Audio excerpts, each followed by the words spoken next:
Oi pessoal, tudo bom? Eu estou aqui iniciando uma série que eu pretendo desenvolver, que é uma série de artigos que eu tenho escrito, e eu quero começar a compartilhar esses artigos com vocês, tá? Eu li esse primeiro artigo para alguns amigos e eles disseram: Mark, isso aí tá maravilhoso, tem que divulgar esse artigo aí. E justamente eu pensei, refleti bastante sobre isso, dei uma incrementada no artigo e vou compartilhar aqui com vocês. O primeiro artigo que eu desenvolvi é um artigo lido, né? Então eu vou ler o artigo e vocês acompanham e depois podem comentar, compartilhar, podem dividir, passar esse artigo para frente. E o primeiro artigo dessa série, ele se chama o seguinte, deixa eu chegar aqui, ó. Você sabe a diferença entre crença e saber? A sua liberdade depende disso, né? Saber a diferença, o que é crença e o que é saber, né? Então, justamente nesse sentido que eu trago esse primeiro artigo que eu desenvolvi. Eu gostaria de compartilhar isso com vocês, tá? Então vamos lá. A crença é algo em que você acredita sem utilizar da sua lógica ou de sua própria análise individual sobre determinado assunto. Ou seja, o que você crê é baseado na ideia de outra pessoa e não sua, tá certo? Então, quando uma pessoa te apresenta uma ideia e você não utiliza da sua lógica individual para discorrer uma análise a respeito disso, tá? Você crê. Principalmente, olha só que interessante, em voto de confiança ao outro, né? Porque você tem que levar a crer que a outra pessoa está te dizendo algo bacana. Então, até esse primeiro ponto, tá tudo bem. Mas depois, você precisa testar na realidade tais ideias, tá? Então, se você acreditar tão somente porque alguém disse a você que uma ideia tem valor, você acreditou sem saber. Você acreditou sem saber se realmente tem valor ou não, pois você não foi estudar a respeito, tá? Então, se você não buscar interpretar, testar, contrapor ou validar essa ideia, você se torna refém da outra pessoa, refém das ideias do outro. Então, é justamente por esse motivo, tá? Não acreditem apenas no que vou dizer aqui, né? Eu coloquei isso aqui, ó. Por favor, comprovem essa minha tese nas suas ações do dia a dia e na realidade de tais comprovações, utilizando do seu raciocínio lógico individual. Então não é porque eu estou falando aqui que isso aqui pode ser verdadeiro ou não. É a minha visão, é a minha tese, e você tem que testar ela na realidade. E aí você vai ver se essa ideia tem valor ou não, tá? Então, se a gente não separar a crença do saber, tá? É o que faz surgirem as ideologias. É justamente isso, quando a gente não separa a crença do saber, surgem as ideologias, que são simplificações de coisas complexas, que tornam o ideólogo hábil capaz de convencer as pessoas ao seu redor a crerem nas suas ideias, escravizando as pessoas em torno do seu pensamento, onde a liberdade individual é suprimida pelo pensamento do ideólogo.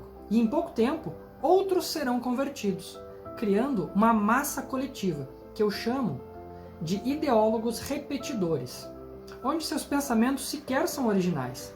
São um emaranhado de pensamentos colocados dentro de si, como que por osmose, pelo ideólogo hábil. E o ideólogo repetidor trata de pronunciá-los como seus. Se torna escravo da ideologia, consomem o indivíduo, retirando toda a possibilidade de crescimento individual e de superação humana, tá certo? Em favor do crescimento da ideologia, ou seja, do coletivo, tá? Do crescimento do número de fiéis. E quanto mais fiéis creem nessas ideias que sequer são suas, mais a crença se torna verdadeira, entre aspas. Afinal, não é só eu que acredito. Tem o Zé, a Maria, o Antônio, o Maurício e por aí vai. Quanto maior o coletivo, maior a eficiência da ideologia. Afinal, o grupo se reforça entre eles próprios, criando uma bolha. E é justamente o objetivo final de qualquer ideologia. Por meio de bolhas, angariar fiéis, súditos que creem sem pensar por conta própria. Pessoas assim tendem a repetir frases prontas do tipo: salvem a Amazônia, salvem as minorias, parem o aquecimento global, humanos estão destruindo o planeta. Expressões genéricas que tornam o ser que as pronuncia um ser superior de virtudes. Que diz nas entrelinhas: olhe para mim, vejam como sou uma pessoa boa, olha que bondoso que eu sou. Porém, essa mesma pessoa, muitas vezes, sequer faz algo para melhorar a si mesma. Enquanto ela destrói a si, quer provar aos outros que ela é superior em algo. Quer mudar o comportamento dos outros, não os seus. Quer mudar a sociedade, pois para ela a sociedade é do mal. E ela, sendo um ser de virtudes, diz: faça isso, faça aquilo, pois eu trago o bem-estar social e você deve seguir as minhas ordens. Ora, e se ao invés de ordenar mudanças aos outros, começássemos a melhorar a nós mesmos? A consequência lógica disso é que a sociedade seria melhor, mais humana e mais consciente. Não seria preciso alguém dizer o que você tem que fazer, pois você saberia por conta própria. E as crenças invalidam o raciocínio individual, de pensar e de entender. Quando conseguimos raciocinar sem essas travas, nós conseguimos julgar e resolver por conta própria todos os assuntos. E essa é a diferença entre crer e saber. Quem crê é escravo, quem sabe é livre. Então, para sermos livres e não escravos, precisamos de comunicação constante uns com os outros, para manter a nossa mente organizada. Precisamos pensar para compreender. E esse processo ocorre principalmente através da fala. Quando conversamos sobre o passado, podemos diferenciar preocupações triviais de preocupações realmente verdadeiras. Quando falamos da natureza do nosso presente e dos nossos planos para o futuro, descobrimos onde estamos, para onde vamos e por quê. Então, se submetemos essas nossas ideias ao julgamento alheio para sabermos se são ideias eficientes e resilientes, também precisamos nos ouvir, para organizar nossas reações, emoções, motivações, e quando fazemos essa troca, nos livramos de preocupações exageradas e irracionais. Precisamos falar, tanto para lembrar quanto para esquecer. O resultado ruim da falta de comunicação é justamente a formação de bolhas. Vejamos nosso momento presente, onde as pessoas foram isoladas, propositadamente, em função do bem-estar dos indivíduos. Esse isolamento, esse distanciamento social de troca de ideias, fez com que as pessoas entrassem ainda mais em bolhas, perdendo a empatia com a ideia alheia, reforçando ainda mais as suas crenças e toda sorte de ideologia Xing Ling. Para nos protegermos dessas ideologias que anulam nossa individualidade e, consequentemente, a diversidade na sociedade, precisamos criar defesas mentais para uma evolução consciente. Por isso, devemos nos defender do engano. Por exemplo, a realidade existe por uma verificação individual, a qual todo ser tem o direito, ou seja, as ideias precisam ser validadas e não apenas aceitadas. A gente precisa validar isso. E eu vou citar Pecote aqui. As verdades, quando o são, não se ocultam nem se impõem, descobrem-se à luz da razão, com o objetivo de que o homem tome consciência delas e as use para emancipar-se da ignorância. O que se pretende impor como verdade só tem um fim: escravizar o ente humano, para convertê-lo em instrumento passivo daqueles que exploram a sua credulidade. O fato de nossa juventude estar perdida e sem saber o que fazer é, em grande parte, ao fracasso de nossos sistemas pedagógicos. Por exemplo, a tal da pedagogia do oprimido, tão falada de Paulo Freire, é um fracasso. As mentes dos jovens são assaltadas por pensamentos que os levam a cometer todo tipo de má conduta. Pensamentos propagados, inclusive, dentro das escolas e das universidades. Citando mais uma vez Pecote, o desamparo mental começa a ser experimentado na infância, segue na juventude e continua na idade adulta. Nunca houve, na educação primária ou no ciclo médio, nem nas universidades, ensinamento algum que instruísse o homem sobre a forma de resguardar sua integridade psicológica, mental e moral. Não lhe foi ensinado a buscar e encontrar os recursos imponderáveis que sua mente contém, e de modo especial a conhecer o uso de suas defesas mentais. Caso essa preparação tivesse sido instituída no ensino oficial, a humanidade não teria chegado à encruzilhada lamentável e perigosa em que hoje se encontra. Tem existido, não resta dúvida, uma injustificável indiferença por parte dos responsáveis pela condução docente. Ou então, um desconhecimento absoluto das possibilidades humanas a respeito de suas próprias defesas mentais.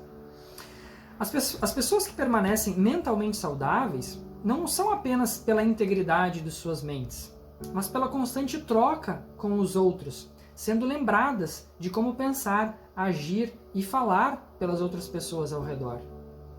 Em outras palavras, se os outros conseguem tolerar a sua presença, elas constantemente o lembrarão de não se comportar mal, para que demonstre o seu melhor.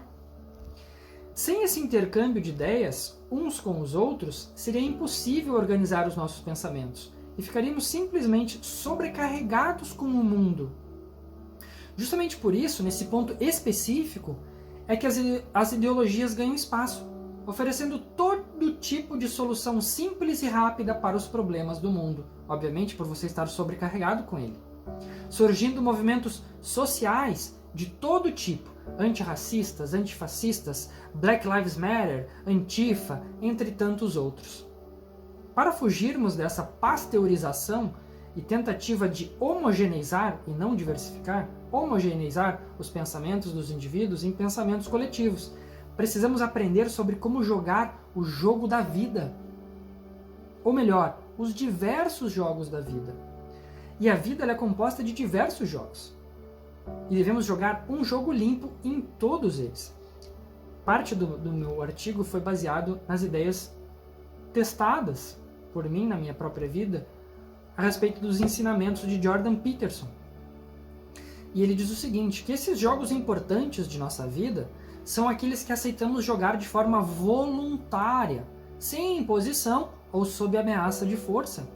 As regras do jogo limpo incluem a capacidade de controlar a emoção e a motivação enquanto se coopera e se compete em busca do objetivo, bem como a capacidade e o desejo de estabelecer interações recíprocas e benéficas ao longo do tempo.